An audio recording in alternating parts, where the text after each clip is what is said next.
Okay, so I'm thinking I ought to vlog about exam results. A-level results just came out last week in England and Wales, and this coming Thursday is the big day for GCSE students. And as a teacher, every year exam results are an object of real anxiety and something where you are so aware that in any exam, your students go into that exam room and they sit down and you have absolutely no control over what happens there. Which for a control freak like me is hard. So obviously you spend the whole year prepping them for this situation and, throwing them every possible question that may occur. And so this year was such a strange year for us as teachers because for the first time, we'd been gunning for the exams, and then March came and all of a sudden everything was disappearing. And we faced the first year ever of not having traditional exams. And I mean, that whole situation is very strange for teachers as well as for students. I can't imagine being a year 11 student working up for these exams and then having it all just taken away.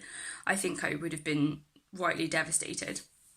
But as a teacher, it's been really difficult for us because we were obviously asked by the exam boards to give our grades for our students and then also to rank order them. And we knew when we did that they were probably going to moderate the results that we gave them because obviously, you may get situations where, I don't know, one school gives everyone an A. I don't think that's that likely, especially because those grades from the teachers had to go through senior leadership and, they weren't just typed out by some person one evening and then just sent off the next day. There was a real internal process of moderation and before they went off to the exam board.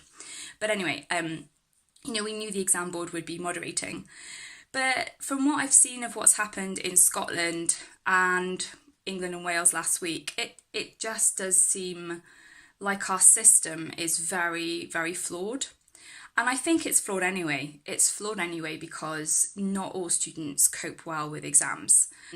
I'll be honest, I'm someone who does do well in exams. I never had a bad exam. And so for someone like me, the system works for me. But I'm so aware that there's a lot of kids of whom that's really not the case. And also the fact that your qualification rests on your performance in, this 2-hour thing on one day is kind of hard, isn't it? Because, lots of students have a lot of really difficult situations going on in their lives and, to just go in and everything rest on that one shot, for a lot of students really does disadvantage them anyway.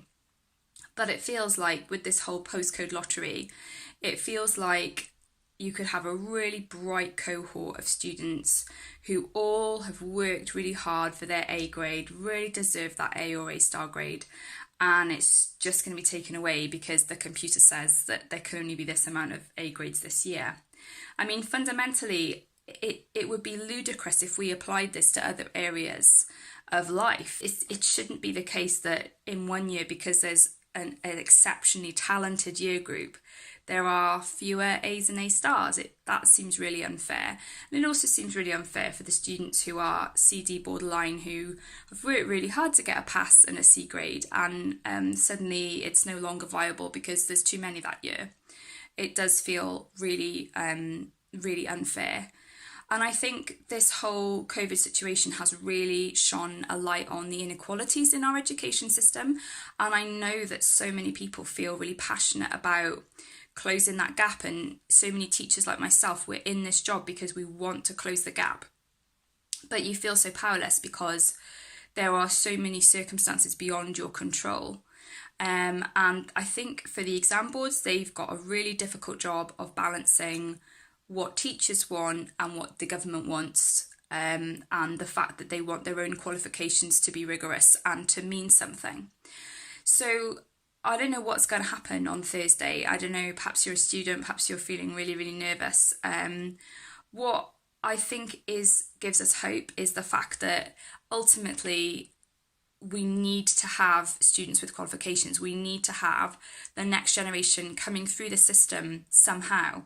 So even if people don't get the grades as high as they wanted, at least everyone will be in that position. And I think universities who are doing so much outreach work to low participation regions, they are going to be really aware that this year there has been so much controversy over grading. They will be aware of that when students come to apply, say in 2 years' time if they're GCSE students, or if they're A-level students now trying to find their places at university. The universities need to fill their places. I was really pleased to see that a couple of colleges at Oxford were going to take their students no matter what their grades, and I think more of them should be doing that. But moving forward, there really should be discussions now of how we assess our students, and if it ends up going on teacher predictions, why don't we trust teachers more to assess their students?